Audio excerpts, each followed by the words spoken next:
Happy Friday, everyone, and it is Giants Roundup. It is Friday, April 19th, 2019, game one of a three-game series as the Giants fall to the Pirates 4-1. You can follow on Twitter, Facebook, and also please be kind and hit that subscribe button and give this video a big thumbs up. And today's game was not about how I think tonight's numbers were more deceptive about the numbers were more deceptive about how Bumgarner did. Yeah, the earned runs. There was you take away that first inning, he actually had a decent game. He went 6 innings, struck out seven, walked one batter. Just had a disastrous first inning, and it just did him in, unfortunately.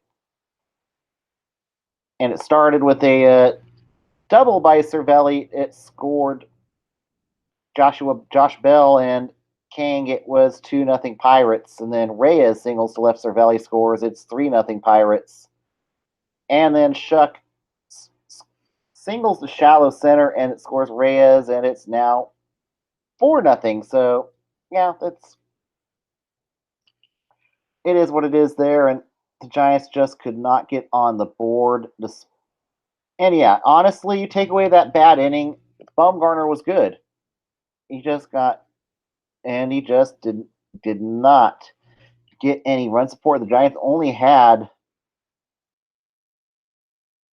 7 hits, but they just could not cash in.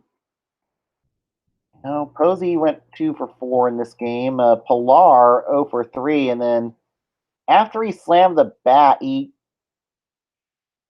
that's where I think but Bruce Bochy saw enough and sent Pilar to the dugout. And, that's good. After especially what happened the other day with Tim Anderson and that bat flip, I think this was a good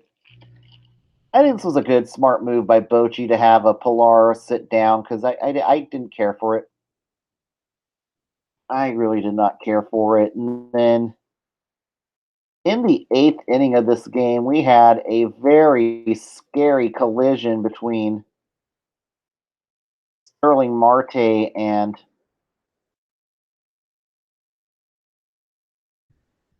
between Eric, between Sterling Marte and Eric Gonzalez, and this was a very scary collision between the two. They were running full speed, and it didn't look as,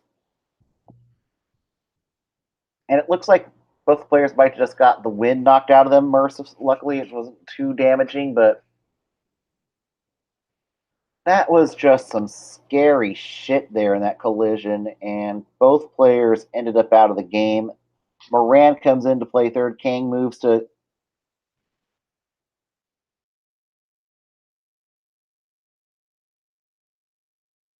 shortstop, and then Jaime Martin comes in. And hopefully these two will not miss too much time. That's just something you do not want to see in baseball. And I was seeing that on TV, and I was like, dang. I think that was probably one of the worst collisions I have seen in Major League Baseball.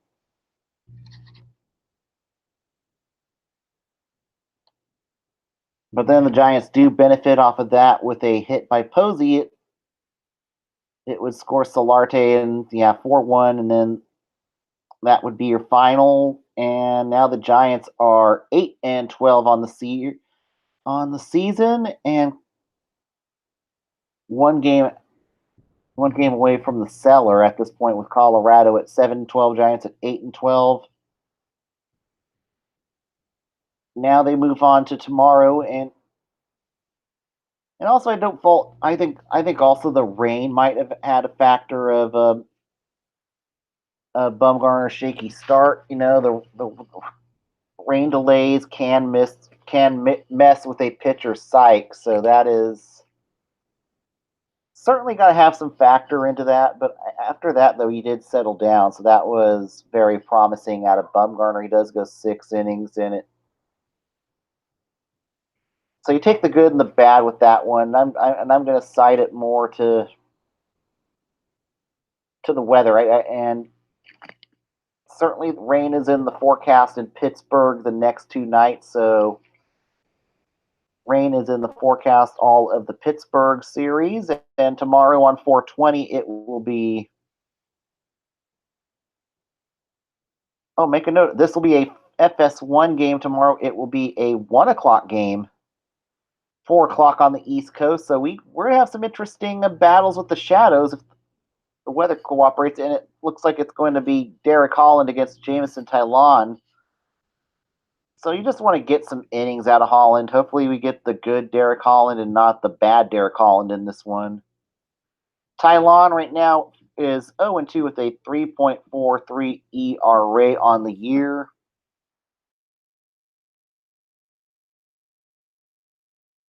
And it looks like there is a chance of showers for tomorrow's game. So rain is in the forecast in Pittsburgh. So we will keep track of that. And we'll be on air for. I'll certainly be on there for that. I've been busy, so I'm glad to be back on air tonight. But the Giants' bats need to get it going some way, somehow. Now with the Pilar cooling off, but it doesn't help though when you dig a hole in the first inning. When you're playing from behind from the first inning, it sets the tone and it does not help. This Giants bats is not a team that is built to come from behind. And look, 13 strikeouts tonight. That is not all that wonderful. And the best batting average is Duggar at a Austin right now, 278. But yeah, the 241 for Duggar. Panic 143. Posey 217. Belt 232. Crawford 205. Longoria 224. Not great numbers.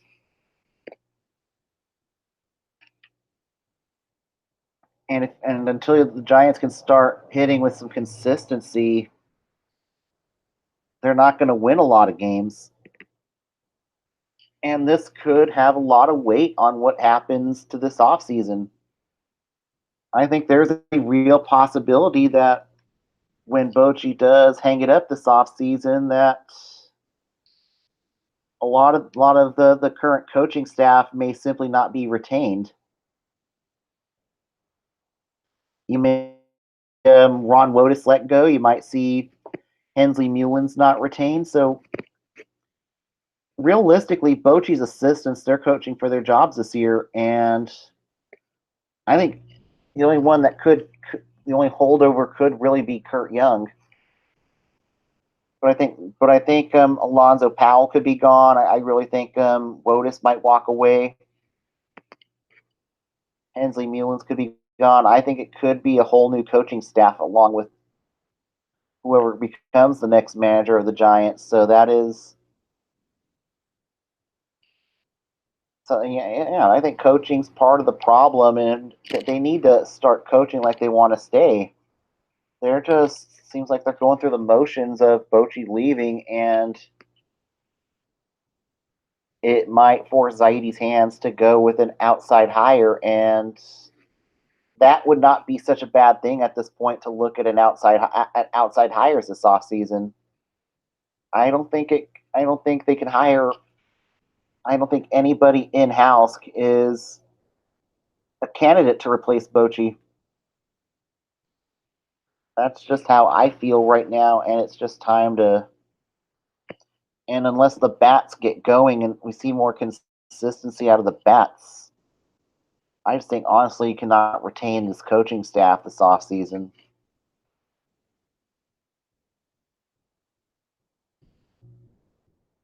And also, it might be time that we are getting towards the end of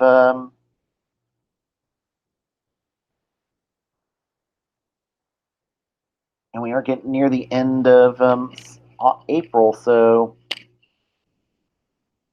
I don't see any real roster moves coming yet, but you start paying more attention to Sacramento at who's hitting and who's.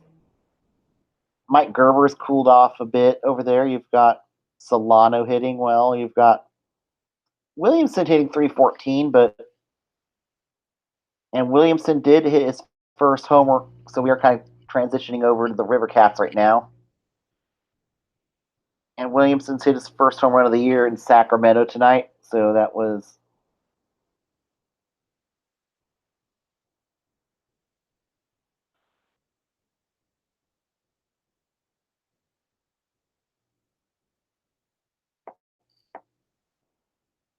And so.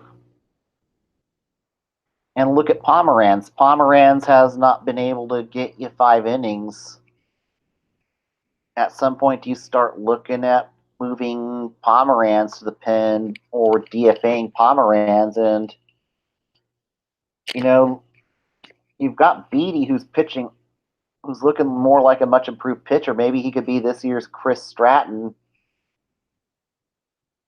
I think Beatty could be earning a call up if he keeps pitching the way he is,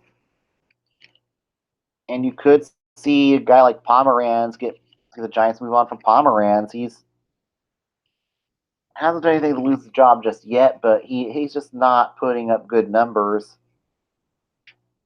to what I like. And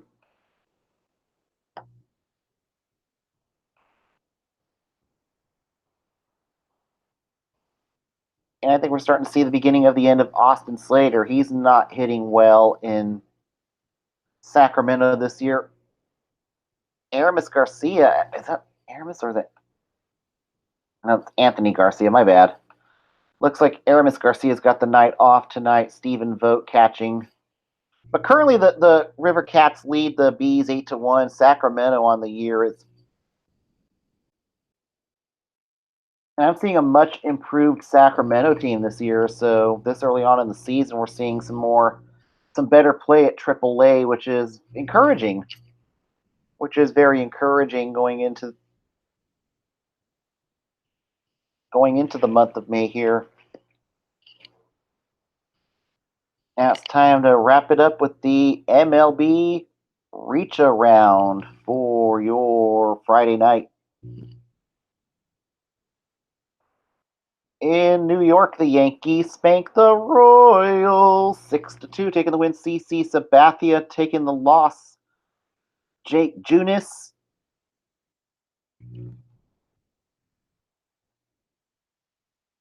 and Tyler Wade going 2 for 3 for the Yankees tonight. And Gardner with his fifth Brett Gardner with his fifth home run for the Yankees tonight. The Bombers now 9-10 on the year.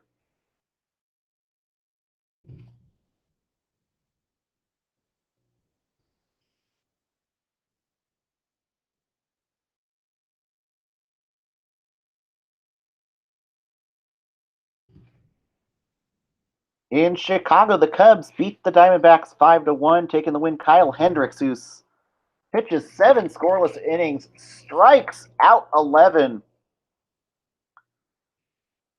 And taking the loss for the Diamondbacks today is Merle Kelly, who could not go more than 3 2/3, gives up 3 earned.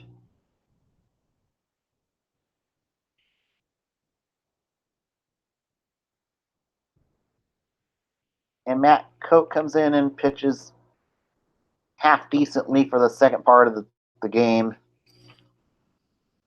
Chicago now 9-9 on the year. Arizona 10-10 on the year. The Orioles and Twins rained out tonight. Indians and Braves rained out. In Tampa Bay, the Red Sox beat the Rays 6-4, taking the win. Brandon Workman taking the loss is Diego Castillo takes the loss for the Rays.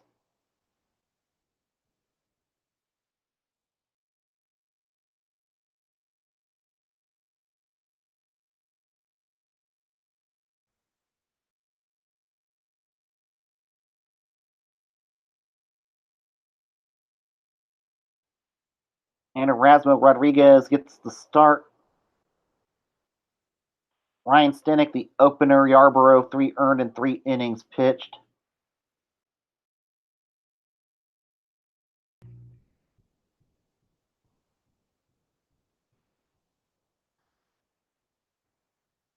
In Detroit, the White Sox beat the Tigers 7-3. And speaking of Chicago, Tim Anderson suspended 1 game for his verbiage, not for the bat flip. And on the other side, the Royals pitcher who hit him gets 5 games.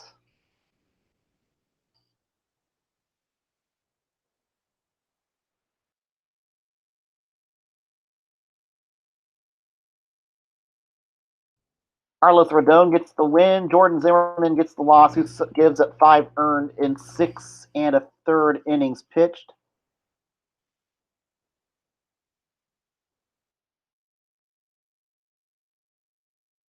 And Chicago 8-11 on the year. Detroit 9-10 on the year. In Miami, the Marlins beat the Nationals 3-2, taking the win. Caleb Smith, Anibal Sanchez taking the loss. Sergio Romo gets his 2nd save of the year for the Marlins. Starlin Castro goes 2 for 3 for Miami. Brian Dozier hits his 2nd home run on the season.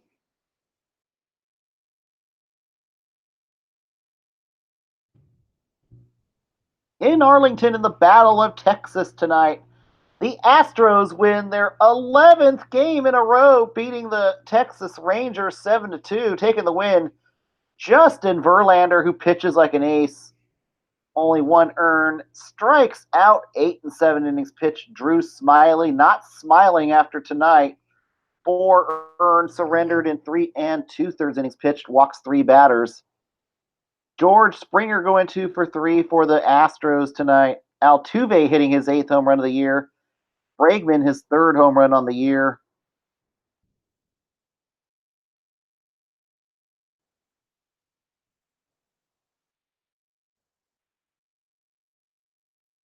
And Jenmar Gomez, not a good night, 3 earned in 2/3 of an inning pitch for Texas.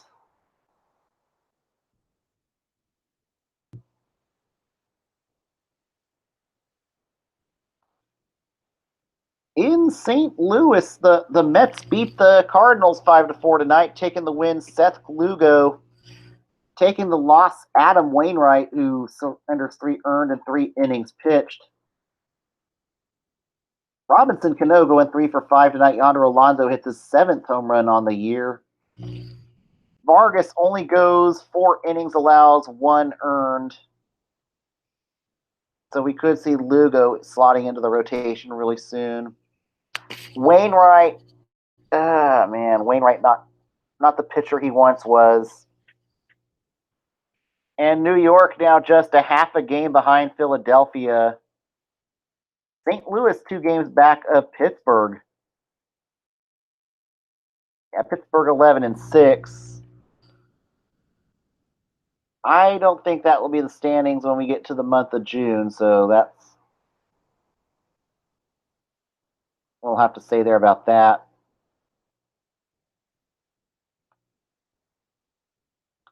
And then games currently in progress in the bottom of the 9th. The Dodgers currently lead the Brewers 5-3 in the bottom of the 9th. A tie game in Denver 2-2 between the Rockies and the Phillies. And what I didn't expect Colorado to be a bottom feeder. They're finally, the bats are starting to turn it around in Colorado. They're starting to get on a little bit of a winning run. So Colorado's starting to get back to where I think they should be. In the top of the 7th, Seattle currently leads the Angels 3-1. On the other side of the bay in Oakland, the A's currently trail the Blue Jays 5-1. And in San Diego, the Padres and Reds tied at 1 apiece. All right, this will conclude it for your Friday night. We will be back here tomorrow afternoon, for Giants Roundup. So everybody have a good night. 100 wins, 100 losses, 90 wins, 90 losses. Forever Giant we will be. Good night.